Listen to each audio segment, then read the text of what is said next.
नमस्कार, मी प्राध्यापिका मेधा दाते, लेखक क्रमांक 361, 26 डिसेंबर। काल गोंदवलेकर महाराजांचाच विषय चालू आहे, फक्त काल बोधिप्राप्त दिन आला म्हणून महाराजांच्याबद्दल सांगितलं। नामस्मरण हा एक उत्तम तपाचरणाचा भाग आहे। गोंदवलेकर महाराज त्या स्त्रीला जिला त्यांनी सांगितलेलं असतं स्वस्तुती आणि परनिंदा करायची नाही, त्या स्त्रीला तिला म्हणतात की अगं तुझ्यासारखे लोक मला खूप भेटतात आणि काहीतरी मला नामाशिवाय दुसरी साधना द्या म्हणून आग्रह करतात। मागे मला असाच एक आपलंच स्वतःचा अनुभव महाराज तिच्यापाशी सांगतात की मला असाच मागे एक मामलेदार भेटला, तो म्हणला काहीतरी मला साधना सांगाच। मग महाराज म्हणले की तू मौन धर। ते म्हणले मला कामाच्या व्यापातनं शक्यच नाही। मग महाराज त्याला सांगतात की अरे फक्त ज्या वेळेस तू देवपूजा करतोस तेवढा वेळासाठी तू मौन धर। झालं, तो तेवढा वेळा मौन धरायचा।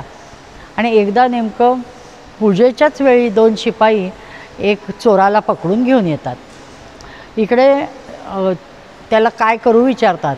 हा ह्याचं मौन असतो, हा त्यांना सांगतो त्याला उलटं टांगान मारा।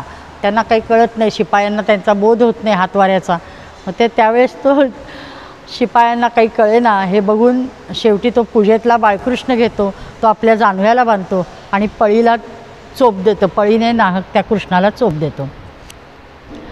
म्हणजे हे घडलेली गोष्ट महाराज सांगायचे की घडलंय तर खरं असं।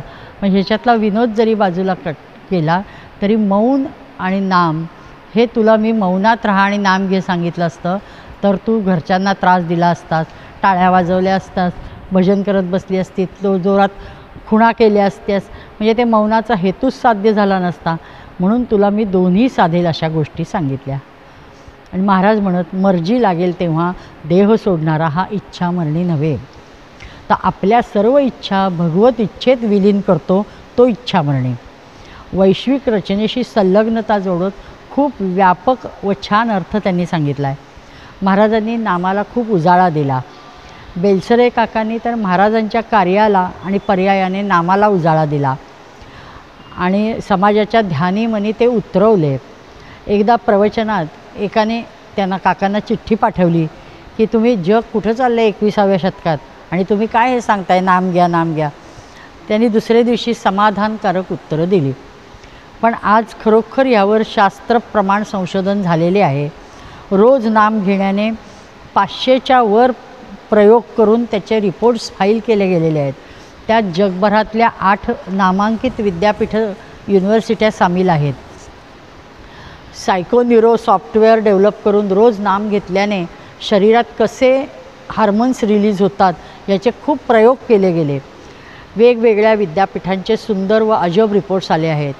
कॅलिफोर्नियाच्या न्यूरोसायंटिस्टने फक्त न चुकता 8 ते 10 मिनटं जर जप केला तर मन तणावमुक्त राहून प्रसन्न राहते असे सांगितले।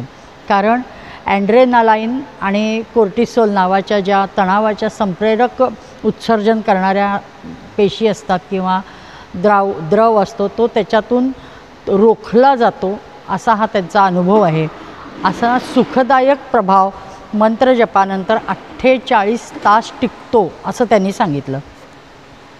त्यानंतर प्रोफेसर अँड्र्यू न्यूबर्ग आणि प्रोफेसर S.G. कोइंग यांनी तर स्पेशल सायकोन्यूरो सॉफ्टवेअर बनवलं आणि लहान मुलांपासून 90च्या म्हाताऱ्यांपर्यंत ते सर्वांवर प्रयोग करून राबवलं।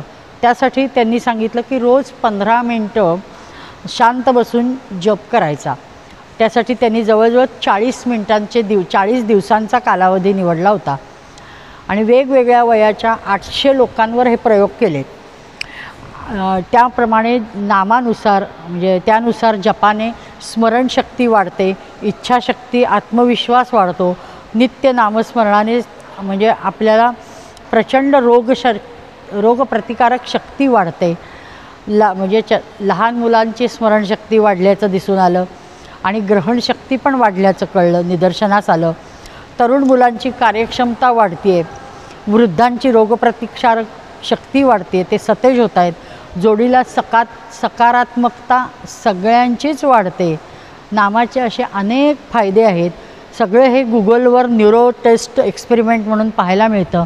त्याच्यात फिनाल्डेल्फिया आणि पेन्सिलिंगिया ह्या विद्यापीठं आहेत, म्हणजे युनिव्हर्सिटी ऑफ फिलाडेल्फिया आणि युनिव्हर्सिटी ऑफ पेन्सिलिंगिया आणि हॉवर्ड युनिव्हर्सिटीचे सुद्धा रिपोर्ट्स त्याच्यात आपल्याला गुगलवर पाहायला मिळतात. हेच संतांनी आपल्याला रसाळपणाने अभंगांमधनं सांगितलं आहे.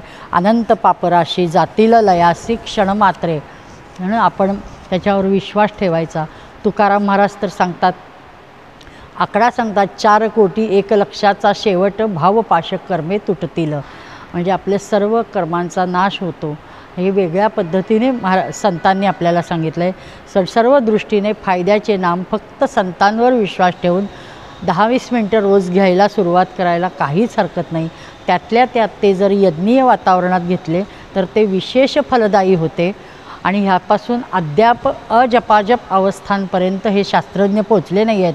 तिथं ते पोचले तर त्यांचे रिझल्ट्स अप्रतिम येतील, हे निश्शंकपणे आपल्याला खात्री आहे. धन्य नामसाधना, धन्य चपाचरणी नामसाधक. नमस्कार.